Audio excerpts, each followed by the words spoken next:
Hi, I'm Bill Hossley. This program was first presented on November 16th at the Live, Work, Love Hartford event at the Church of the Good Shepherd. Hartford is sitting on a gold mine, $1 billion in cultural resources. We could be doing double or triple the visitation we're presently doing, and in the process of doing so, help sustain the treasures that we know and love. Tourism matters because, this is how communities, how places are known externally. It really speaks directly to our reputation and image in the larger world. We are located uh, within a day tripping distance of 20 million people. This is a really a lot of growth potential, and that means jobs and opportunities, and again, more sustainability for the treasures we cherish. My work with this began in the 1990s with the formation of Historic Hartford, which now exists as a Facebook community, but was initially a program aimed at building connective tissue between the cultural resources and a marketing plan for developing Hartford's destination potential. Much has been written and said about it. Again, the opportunity to give Hartford an economic edge by leveraging our tourism potential is well understood. Look at some of these treasures. The Greater Hartford Arts Council at one point launched a program called the Arts and Heritage Partnership that was aimed at, again, building teamwork and connections between not only the Hartford treasures, but the greater Hartford region and between arts and heritage. Not 2014-15, we had a candidates forum to discuss the possibility of developing the tourism industry and how to make the best use of the art and historic resources that we have here. It was a good discussion, and there are opportunities on the horizon. Again, the question really, always comes back to how a community, how a place like Hartford can stand out in a crowd. And the answer to that question is to look carefully at what we've got, that you can't find anywhere else.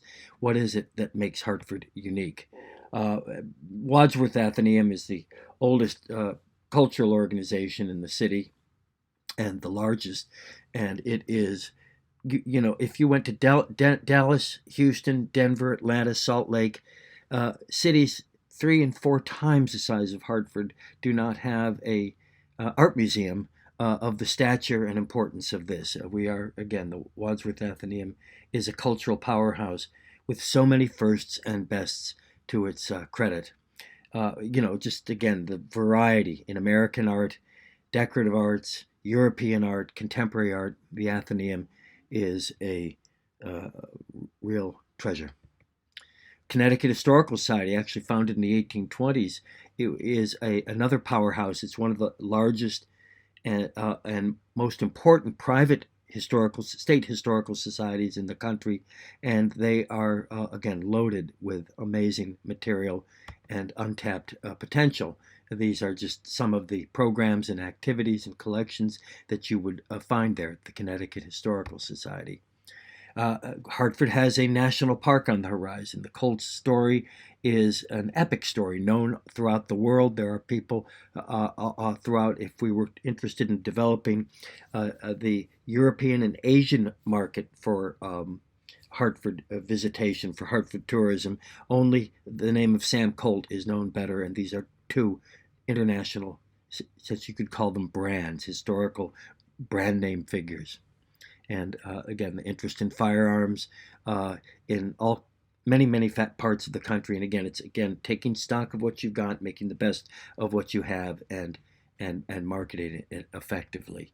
The Elizabeth Colt is become an increasingly recognized historical figure. She lived for 40 years after Sam Colt died, and it was through her generosity that the Colt wing of the Wadsworth Athenaeum was built, that the Church of the Good Shepherd and its amazing Victorian parish house were preserved, and her art collection, the finest the city had during her lifetime, now at the Wadsworth Athenaeum. Again, the national park, this has been almost a 20-year odyssey trying to get the national park status and National Historic Site developed, and it is underway. It's gotten through Congress. It was signed by the President Obama, and a great persistent effort has been made. And when it is built and operational, we will almost immediately see 100,000 additional visitors every year. Of course, there are many, many stories that Harriet Beecher Stowe, the most renowned woman writer of the 19th century, lived right next door to Mark Twain, and her house is a national treasure, as is, of course, Mark Twain's house. And this is, again, another name known throughout the world. The Connecticut Science Center is a great fun for families and children, and is anchored to some very distinctive local content. The spacesuits made by Hamilton Standard, and I love this little exhibit about the river. It's a kind of a aerial tour of the Connecticut River.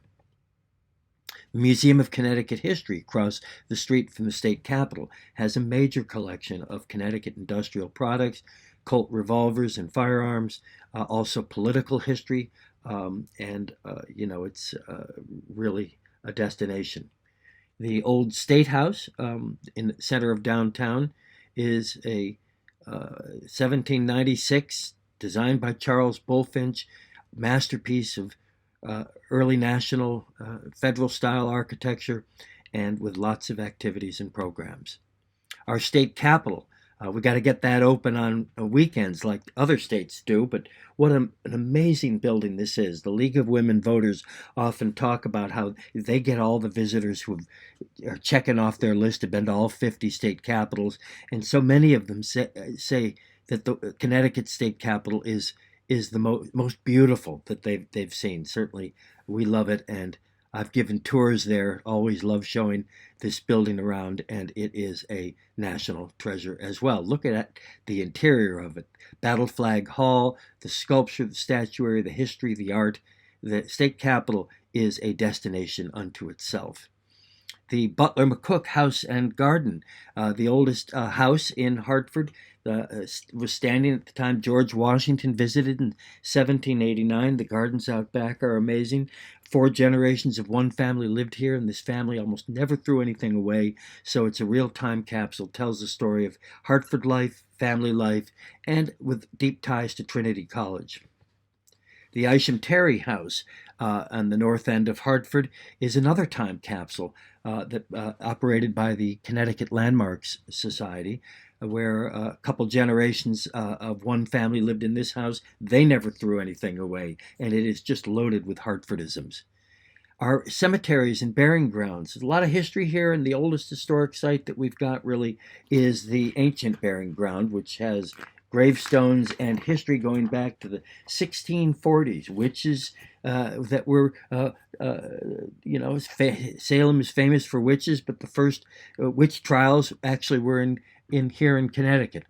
And the folk art that you see, the interest in history and genealogy, so apparent. And again, the folk art in the ancient burying ground. This is comparable to some of the most interesting folk art that you would see in any museum in America.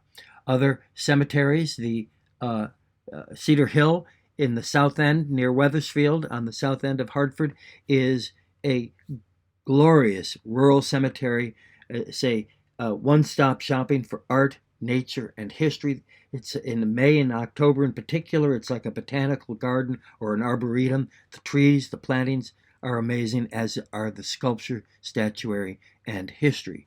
Other cemeteries, historic cemeteries, Old North and Spring Grove cemeteries in the North End, again, filled with history and historical personalities, statuary, and art. Some of the personalities buried there, Horace Bushnell, best known, I suppose, for the namesake of the Bushnell Auditorium, was one of the most influential theologians of the 19th century, a city planner, the father, if you will, of the Hartford Park system, a visionary and a personality worth remembering. Lydia Sigourney was the first woman in America to get rich as an author. She was a poet, not widely read today, but very interesting, and she was known internationally during her lifetime. She's buried in Spring Grove. The twin peaks, I call them, of the environmental movement, Frederick Law Olmsted on the left and Frederick Church, artist, on the right. These are both buried in Hartford. Both were born here. Olmsted is buried in Old North and Church in Spring Grove cemeteries, and together they were almost the fathers, if you will, of the, again, American environmental movement, and Olmsted in particular helped shape the ideas that led to the formation of the National Park Service. Hartford was also the center of the antiques industry in the United States in the early years of the 19th century. People like Henry Wood Irving, shown here on the left, a visionary who helped Americans understand the beauty and importance of old things, historic things. He was responsible for brokering the deal that brought the Wallace Nutting collection to the Wadsworth Athenaeum. Of course, there's so much more in the North End as well. Landmarks like the Keeney Clock Tower, stories like Reverend James Pennington, who was an anti-slavery crusader and who's was the pastor at the what is now the Church of the Good Shepherd. The Faith Congregational Church on the right, and AME Zion on the left, next door to Spring Grove. A lot of potential for African American tourism, a lot of history here, and hopefully we will see the John Rogers Center developed before long. The Amistad Center for Art and Culture at the Wadsworth Athenaeum, one of the first art museums in the country to develop to engage a curator and develop a department of African American art. Amazing work that they do there. In the arts, art and amenities, Hartford is got some real treasures in that regard as well. Our Real Artways for almost 40 years has been a beacon of contemporary art with a wonderful art film program. Lots going on there. And culinary. Hartford has restaurants. One of my favorites is the Jerk Pit. Hartford has a large West Indian population, but there are many restaurants in the city that make visiting here potentially a great pleasure.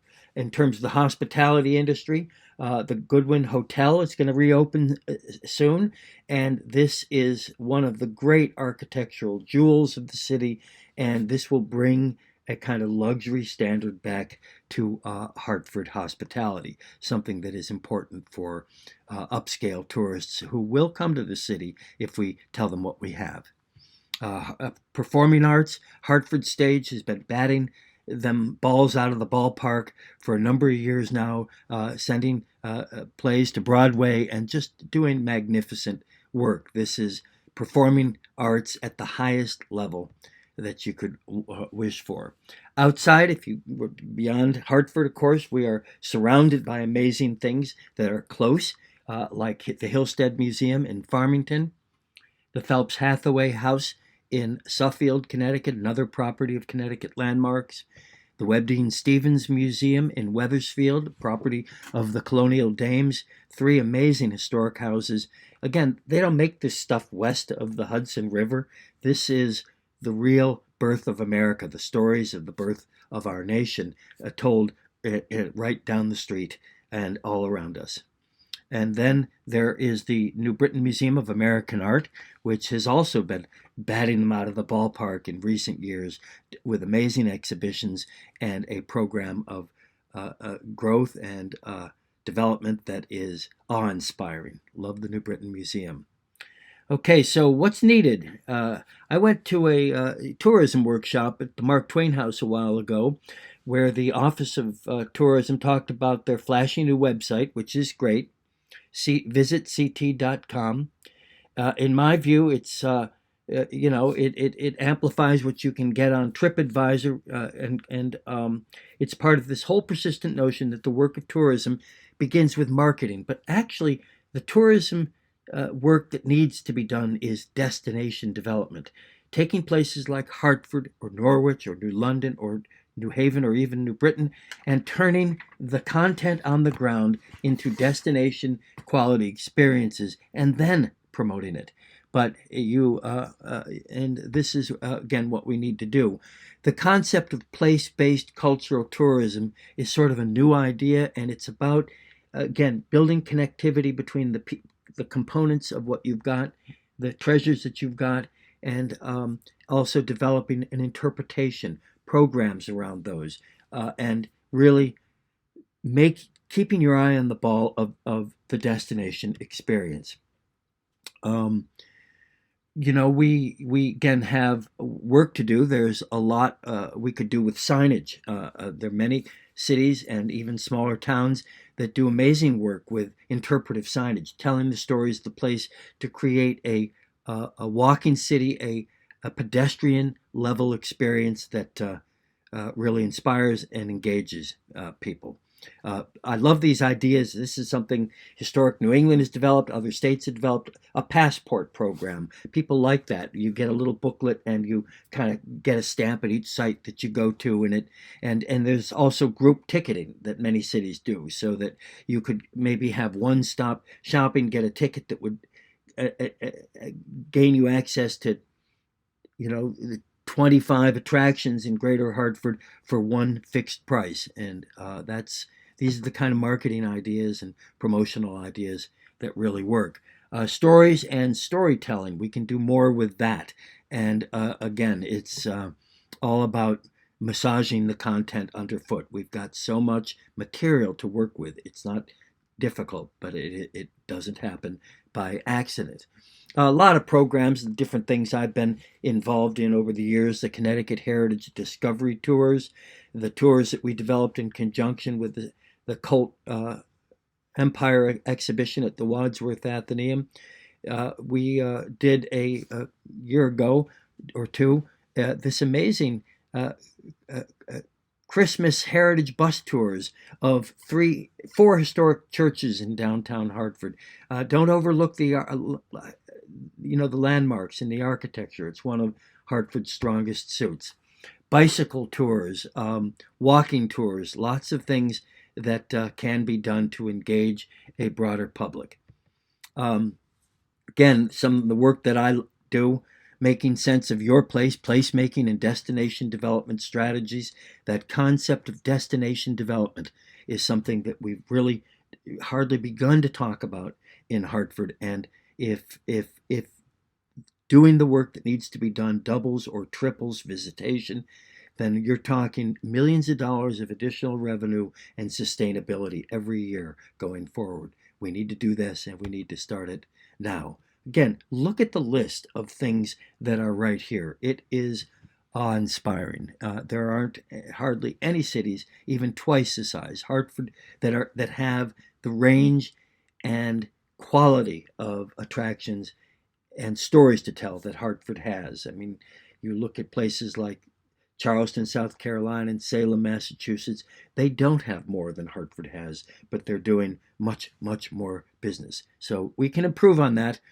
Tourism matters, and Hartford, this isn't just about tourists. This is also about helping one another. The people who live here and that move here and that care about this place know the stuff and stories that make Hartford special.